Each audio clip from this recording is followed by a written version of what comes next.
Us, NE1FM 102.5, the weekend countdown. Now, earlier this week, I got invited along to Joe McElderry's album launch in Newcastle. Really excited to go along there, because Joe McElderry is, of course, from this part of the world. It's his fourth studio album now, if you include the Christmas one that came out last year. And he's third with his new record label, Decca Records.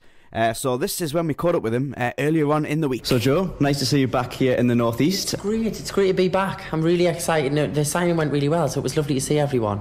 Do you get the chance to come back up more often, or is it all London and down south and when you can? I try and live up here as much as possible. You know, I've got a place up here, and you know, it's a real priority for me to try and live up here as much as possible, because I feel like it's the base and keeps us grounded, makes us feel normal. So I try and get back here as much as possible. I mean, at the minute, I'm all over the place with the new album coming out. But yeah, I mean, I like splitting my time between London and Newcastle. It means I don't get bored in one place. And of course, the new album is out this week, so you'll be really off your feet for the next few days, next few weeks. And I also believe you've got a show next week in Newcastle on the 18th. Yes, new album out this week, so I'm in Middlesbrough on Friday doing a signing, and then, well, I'm back up here, then I go back down, and then I come back on the 18th of September for the album launch show, which is at the Tyne Theatre, which I'm really looking forward to. It's the first time I'm going to be performing with the band and everybody, kind of with the full album and everything. First performance of all the new stuff, so it's going to be a very, very exciting night. I can't wait. Because you announced the album, was it start of the year? January. You put it on Twitter. Yeah, I mean, January I started early back in the studio, so it kind of felt like it was dragging for ages, but now, like, it's literally come out of nowhere, and I'm like, God, like, where's the time gone?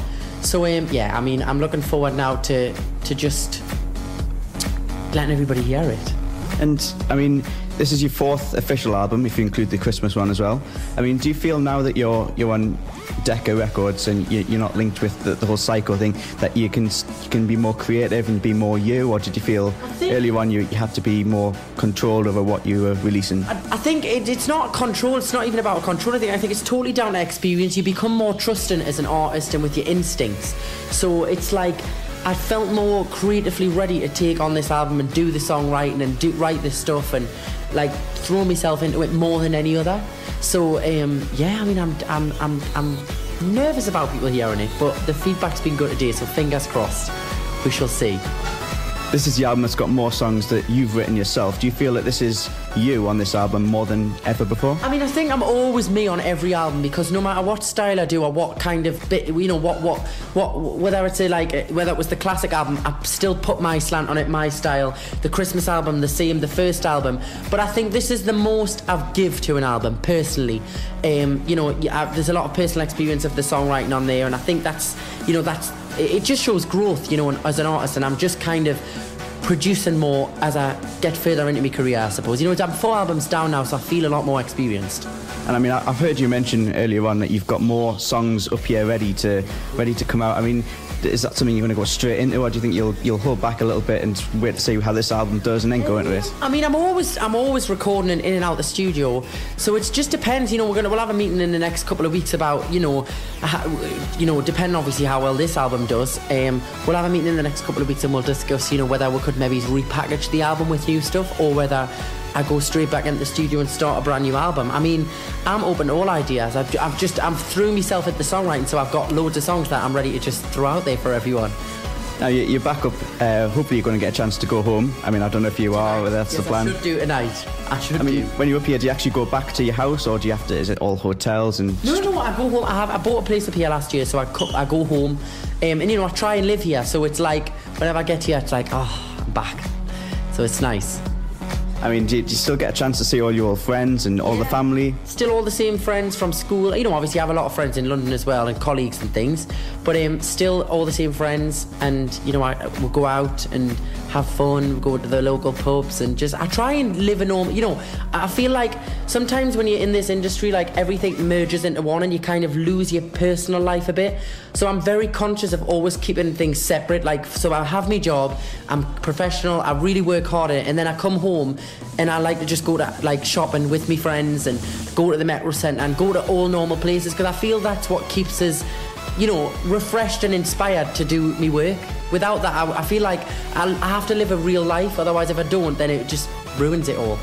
I mean, a lot of Geordie celebrities and, you know, footballers or pop stars from here, they say that being in Newcastle, living in Newcastle, it's like being in a fishbowl compared to when they get down to London and they can just expand and be themselves. But up here, everyone knows you and everyone can stop you in the street. It's Joe, it's Joe. I mean, do you get that a lot, or do you find that's not an issue? I think that happens everywhere. You know, I think when you have a public profile, it's just something that comes with the job. I mean, when I go home to South Shields, everybody's just normal. You know, they like to say hello, like to come over and shake my hand. But you know, that's fine. You know, I chose to do the X Factor. I chose to put myself there, so I have to. You know, I embrace that. I don't kind of shy away from it and try and move away and forget about it all. So, you know, I don't mind that. If it means that I get recognised a bit more by just living here, that's fine. That's all right. You've mentioned X Factor. The new series is underway. I mean, have you been following it at all? Look, I haven't had time, to be honest. If I'm completely honest, I haven't seen a lot of it.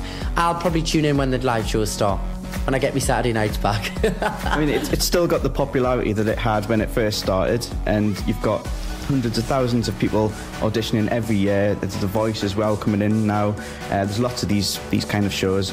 I mean, what kind of advice would you give, you know, someone who's never sang in front of an audience before, and they go on that stage, they've never had a chance to really prove to anyone that they've got it? I mean, you've been there, you've done the whole thing, so what sort of advice would you give to someone in that position who's very humble, who's never really had the shot before?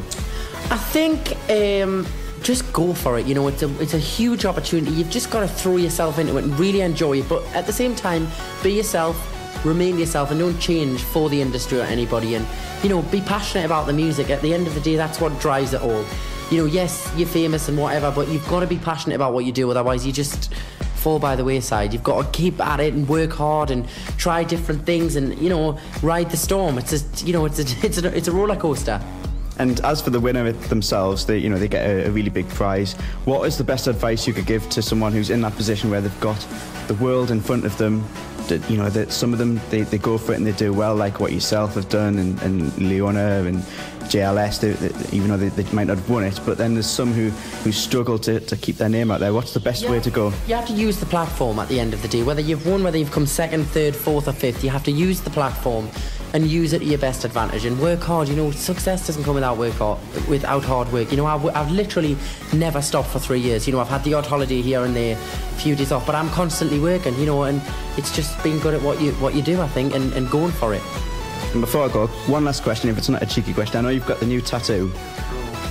You could see a little bit of it. Just describe what you've got. It's just a little small musical note. It's very relative to my job, so I thought I couldn't get anything else different. But yes, small musical note. And it looks quite recent, doesn't it? Yeah, I got it done the other day. I wasn't going to tell anybody, but you've just told them all now. I was going to wait and people just seen it, but you've been the first to notice it. Am I? One of the first, yes. Thanks very much for that. All the biggest guests, interviews and more, only with Rob Davies. Every Friday from 6 p.m. on NE1FM.